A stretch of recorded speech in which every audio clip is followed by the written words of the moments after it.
And then let's talk a moment about pork, ham, bacon, pepperoni. These are some of the things that the Scripture tells us we should not eat.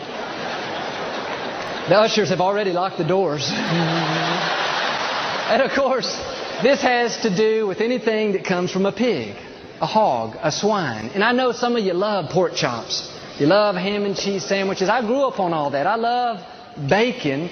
But for our health's sake, we have to be willing to make some changes. God knows what's best for us. And back in the Bible days, the pig was considered unclean.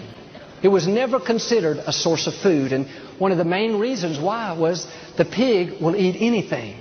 A pig eats waste and garbage. This is kind of gross, but a pig will eat its own dead child.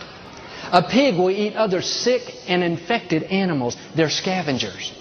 And what's interesting is the pig has one of the quickest and poorest digestive systems of any animal. It takes only 4 hours, and that's not good.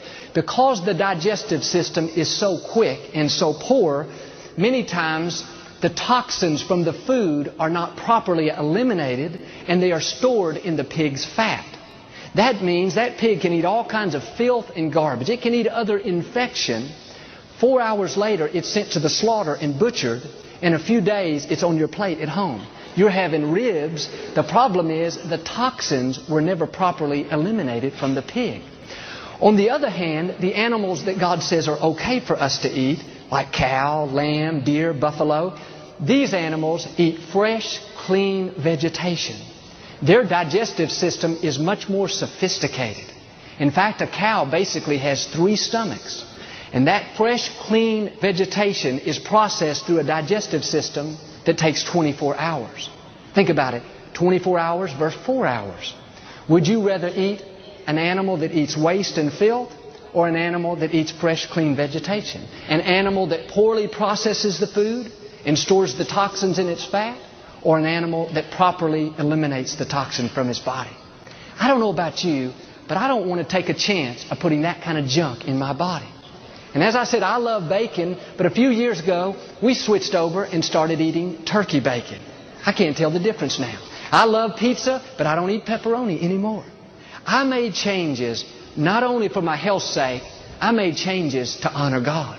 And I believe that if I'll do what I can to take care of myself, God will do what I can. Something else the Bible tells us we should stay away from is any kind of shellfish. Shrimp, crabs, clams, oysters, lobsters. Again, would y'all quit being so rebellious today? I'm ruining all y'all's lunch. These are animals that are scavengers. Do you know they live at the bottom of the water and they eat waste? They eat the excrement of other animals. And I love fried shrimp, but when I think about what that shrimp eats for dinner, it's just not that appetizing anymore. We should be eating more fresh fish, fresh salmon,